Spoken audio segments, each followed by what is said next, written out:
Fala aí pessoal, bom dia GPS 10, tudo bem? Que calor que está fazendo aqui no Rio de Janeiro. Estou gravando isso aqui ontem, quinta-feira, são o quê? 4h30 da tarde, 5 da tarde e a temperatura é de 41 graus. Mas eu estou numa sombrinha, pelo menos isso. Vamos lá, vamos começar? Não gostei de acelera aí, alguma coisa assim, como bordão. Não dá. Porque aquele prefeito lá, aquele que usa pullover, só de pensar naquele pullover já me dá arrepios. O cara inventou aquele troço de acelera, certo? Esquece. Liga aí.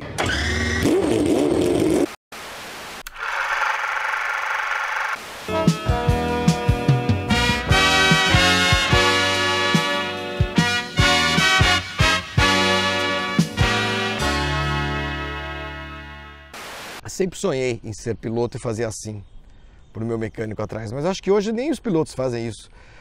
Quem determina a hora de ligar um carro é engenheiro, é técnico, o piloto fica lá sentadinho, quietinho e alguém avisa para ele, olha, vai ligar, ele, opa, e liga. Bom, gente, vamos falar mais um pouco do Rubens Barrichello. Acho que o vídeo de ontem foi legal para esclarecer algumas coisas e surgiram muitas perguntas a respeito da trajetória do Barrichello na Fórmula 1, algumas dúvidas ainda a respeito dessa relação tumultuada do Rubinho com a imprensa. Eu até fiz aqui anotações, vou mostrar rapidinho, separei alguns itens, né, para poder tentar responder as perguntas que surgiram. O Barrichello é uma figura importante, é uma figura carismática, é uma figura que ocupa o noticiário do automobilismo no Brasil há pelo menos 25 anos, né?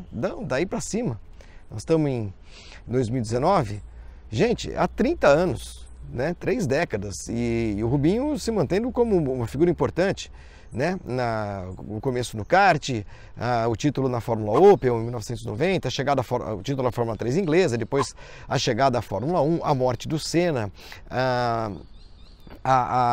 o papel que ele foi imputado, né, no Brasil de substituto, sucessor do Ayrton Senna, a chegada à Ferrari, a aposentadoria, o vice-campeonato da Brown, depois a aposentadoria posterior a isso, é claro, a ida para a Indy, o trabalho na televisão, a volta para o automobilismo brasileiro, correndo na Stock, enfim, tem muita coisa. A história, como eu disse ontem, do Barrichello no automobilismo é belíssima, riquíssima, e então vamos tentar aqui esclarecer algumas coisas, algumas dúvidas que apareceram, inclusive, nos comentários aí embaixo. O Vitor Martins pediu, e eu vou repassar a vocês, é para dar like. Não sei direito, ou se é aqui, sei lá. Mas, sobretudo, se inscrever no canal. Acho que isso é muito importante. Tem aí um negócio para inscrever. Nós estamos com mais de 20 mil inscritos, né?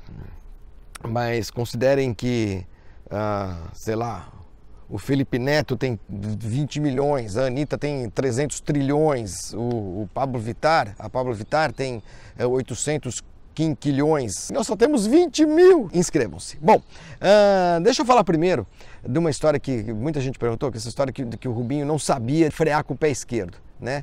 E que isso tinha atrapalhado o Rubinho na Fórmula 1, inclusive na Ferrari e tal. Na verdade, o que aconteceu com essa história de frear com o pé esquerdo, o Rubinho teve dificuldade de fato num ano apenas, na Jordan, quando a Jordan finalmente adotou o câmbio automático. Foi uma das últimas equipes, câmbio automático de borboleta, né? Ou seja, dispensando o pedal de embreagem. Como a maioria dos mortais, o Barrichello aprendeu a dirigir carro usando o pé esquerdo apenas para usar a embreagem, para acionar a embreagem, e o pé direito para acelerar e frear. Fazer inclusive o punta-taco. Procurem aí, depois um dia eu explico. Punta-taco. Quando a Fórmula 1 adotou, quase todas as equipes adotaram o câmbio automático, ficou desnecessário o pedal esquerdo, né, obviamente, e os pilotos foram se adaptando, passaram a dirigir os carros de Fórmula 1, a pilotar como se faz no kart, né? Acelera com o pé direito, freia com o pé esquerdo. E alguns se adaptaram mais rapidamente, outros não. E o Rubinho, de fato, teve um ano na Jordan, quando a Jordan fez a transição. O Ed Irvine era o companheiro de equipe dele, o Irvine se adaptou rapidamente, o Rubinho não. O Rubinho, inclusive, continuou freando com o pé direito, houve até uma mudança na posição dos pedais e tal, e o pé esquerdo ficava lá sem nenhuma função.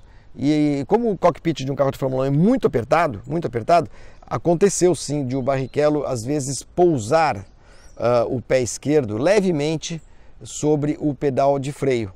Ele não usava o pé esquerdo para frear, mas como não tinha onde colocar o pé, não dá para flexionar o pé, é difícil, o pé muitas vezes ele pressionava levemente o pedal de freio. E aconteceu sim, ele mesmo contou isso na época. Pela telemetria, os caras viram, escuta, você está acelerando e freando na reta, né?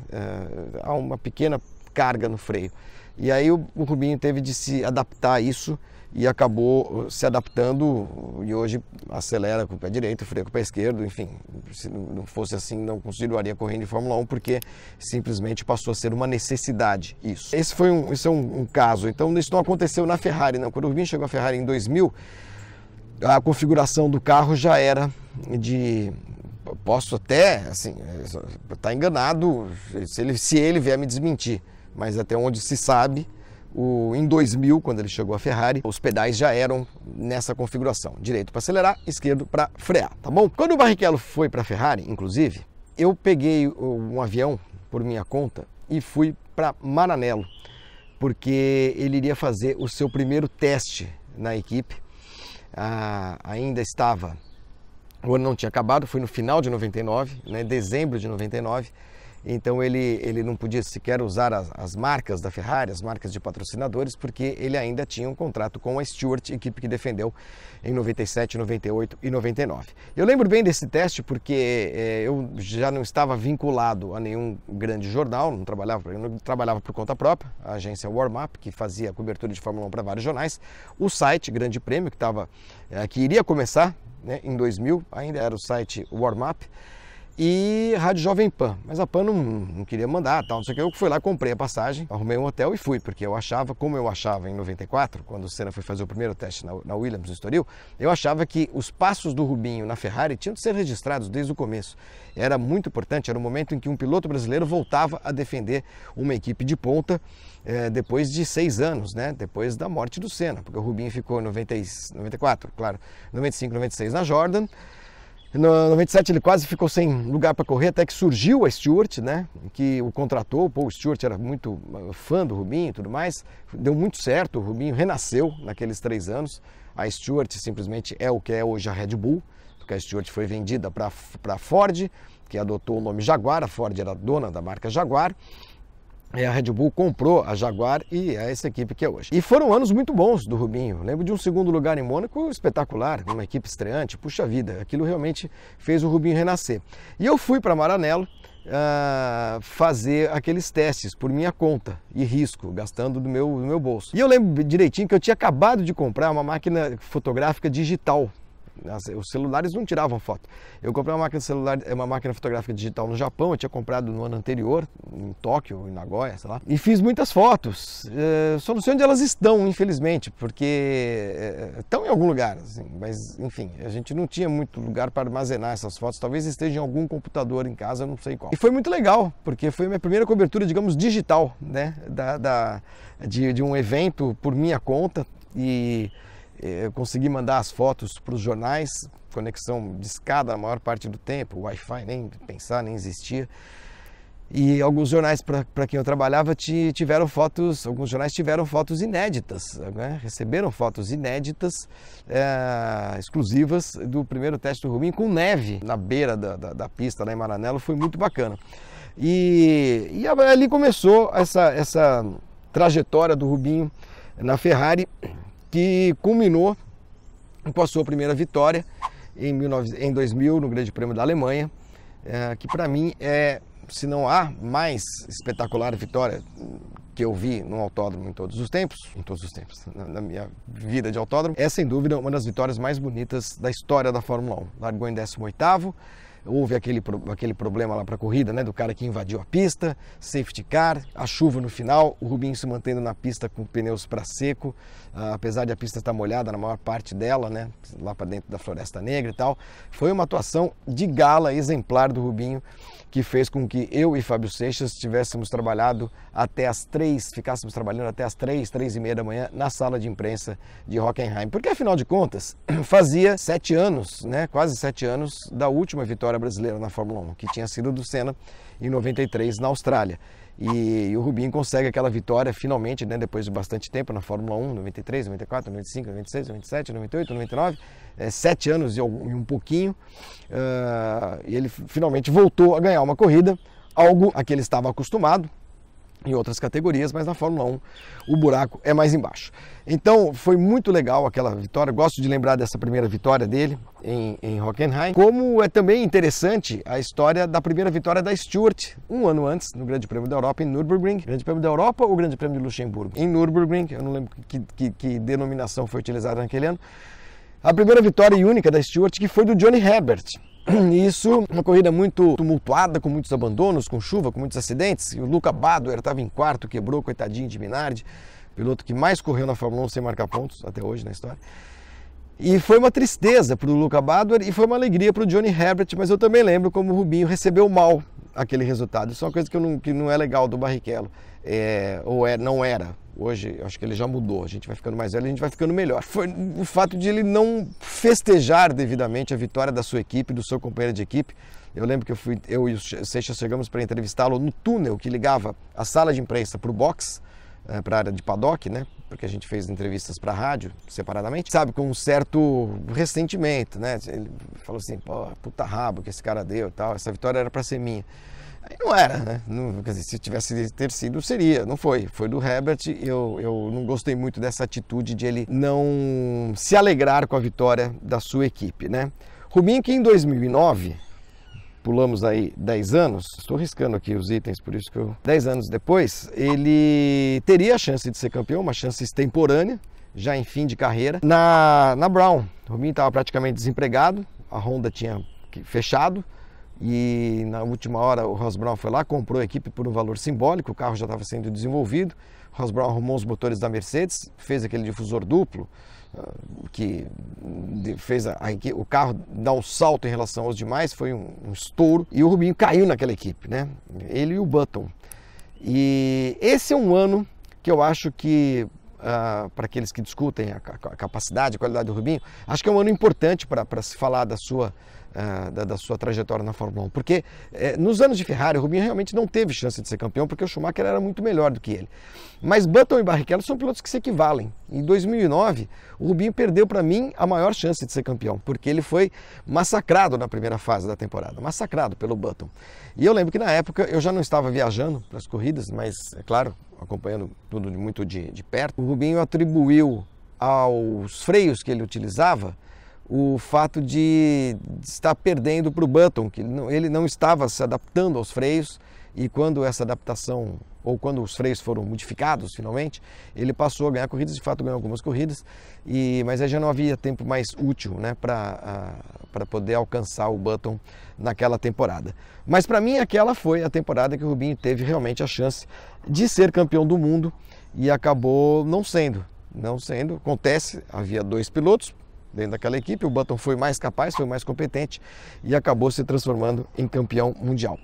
Outro assunto que sempre vem à tona é a marmelada de 2002 na Áustria. Eu lembro que teve uma em 2001 também, né? A Ferrari ordenando a troca de posições, Schumacher, Barrichello. O Schumacher ficou com o segundo lugar, o Rubinho com o terceiro, mas em 2002 foi pior porque foi a vitória que estava em jogo e o Rubinho fez aquele mise-en-scène todo de entregar a posição apenas nos últimos metros, né? Que eu considero um erro dele. Considero, aliás, que naquele dia todo mundo errou. O Rubinho, o Schumacher, a Ferrari, todo mundo errou.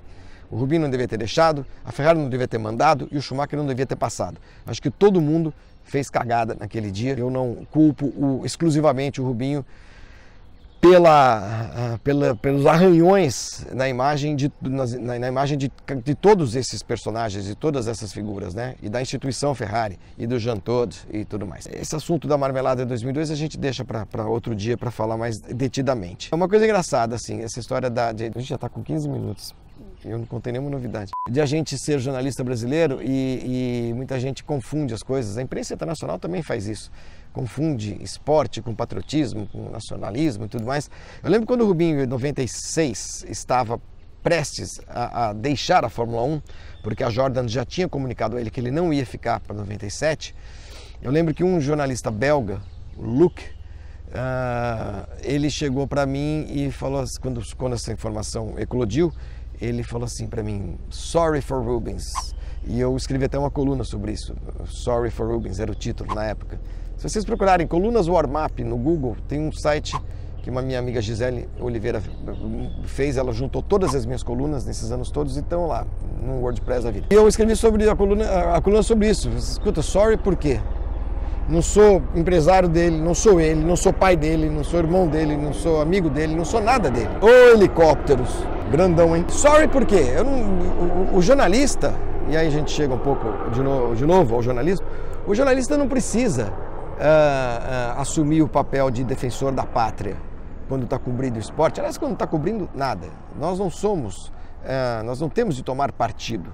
Eu nunca fui cobrir Fórmula 1 para cobrir piloto brasileiro. É claro que você dá maior atenção aos brasileiros, no meu caso, nos nossos casos, porque a gente está escrevendo para veículos brasileiros, veículos de comunicação brasileiros, mas os esportes, as modalidades, elas existem independentemente das nacionalidades. Então, se o Rubinho parasse de correr, não ia acontecer nada comigo, eu ia continuar cobrindo Fórmula 1, como continuei cobrindo quando o Senna morreu, e como continuamos cobrindo agora que não há nenhum brasileiro correndo na Fórmula 1, porque o esporte em si é maior do que essas questões de nacionalidade. A Itália, por exemplo, ficou anos sem piloto. Claro, tinha a Ferrari, mas anos sem piloto. A França ficou anos sem piloto e estava lá um monte de francês cobrindo Fórmula 1. Então, há roubos nacionalistas na imprensa do mundo inteiro, algumas exageradas. A brasileira é uma das exageradas, né? A espanhola é um absurdo, o mexicano, então, putz, mais argentino.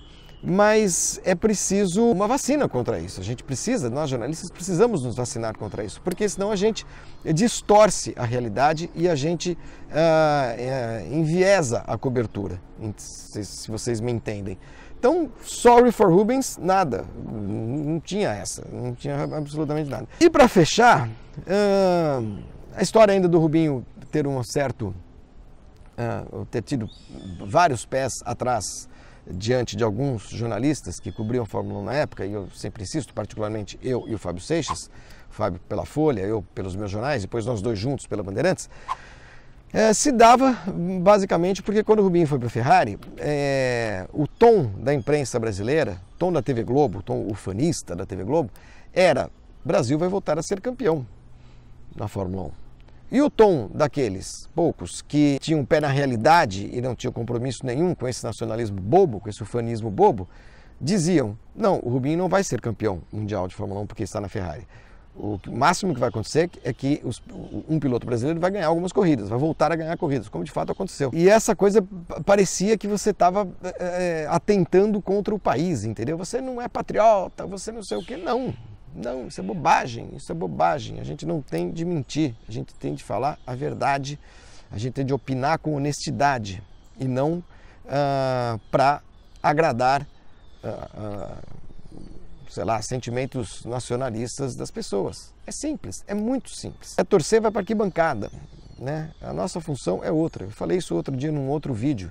Nós somos, ou deveríamos ser, o filtro, né? Entre o que é relevante e o que não é, entre a verdade e a torcida, né? E por aí vai. E aí, aí o Rubinho pegou foi pegando birra de mim, do Seixas, até que um dia em Indianápolis ele chegou lá pro Seixas, gritou com ele, xingou, não sei o que tinha acontecido. Aliás, não tinha acontecido nada, acho que chegou alguma informação pro Rubinho atravessada, não sei o quê. E ele decidiu que não falaria mais com o Seixas. E na última corrida do ano, nós fomos pro Japão, o campeonato já estava decidido, e a gente indo para todas as corridas, levando informação, sabe? Cumprindo a nossa obrigação, e fomos entrevistar o Barrichello. Havia três jornalistas para gravar: eu, o Seixas e o Henrique Cardão, português falecido, mas que fazia alguns serviços para alguns veículos de Portugal e do Brasil também, né? O Henrique Cardão, saudoso Henrique Cardão. Armamos os nossos gravadores para fazer a entrevista pós-treino e o Rubinho falou: não, para você eu não falo, apontando assim para o Seixas, né? E aí, quando ele disse isso, eu e o Cardão, antes que começasse qualquer discussão, desligamos os nossos gravadores. Plá! E falamos: se você não fala para ele, você não fala para ninguém. Viramos as costas e fomos embora. Deixamos lá o Rubinho com cara de tacho atrás do box, na porta da Ferrari.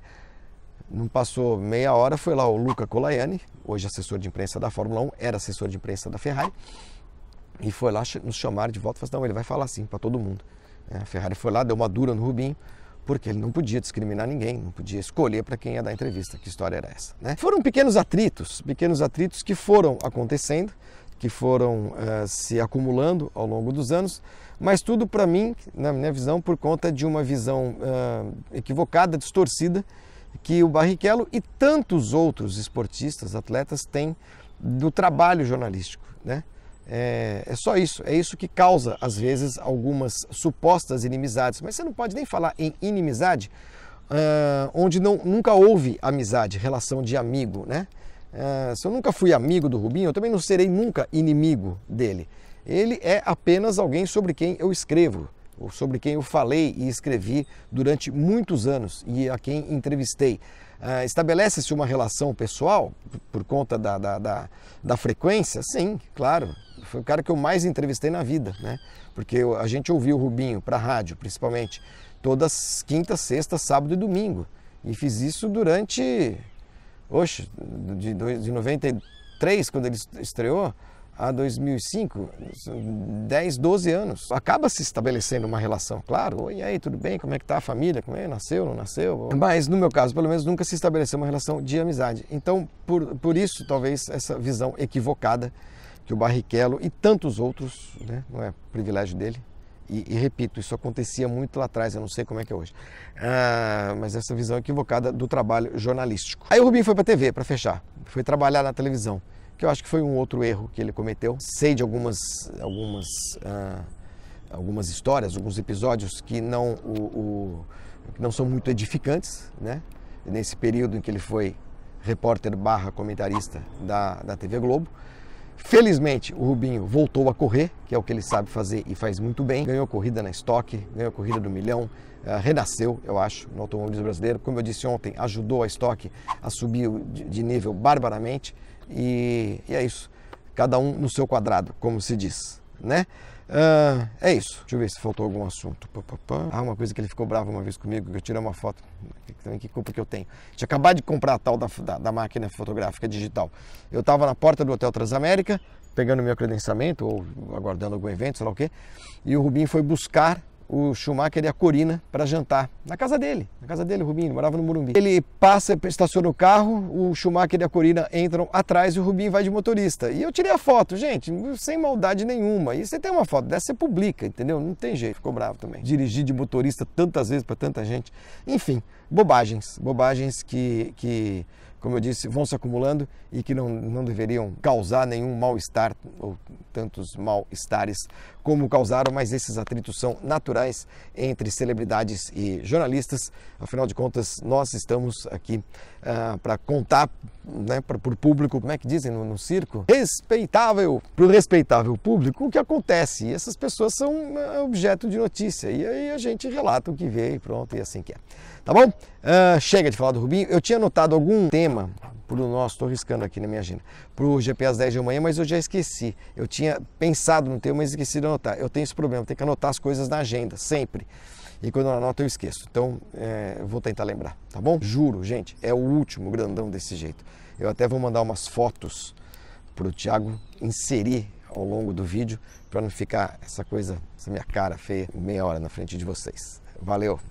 Até amanhã, sexta-feira. Não! Até segunda. Hoje já é sexta. Até segunda. Aí folga.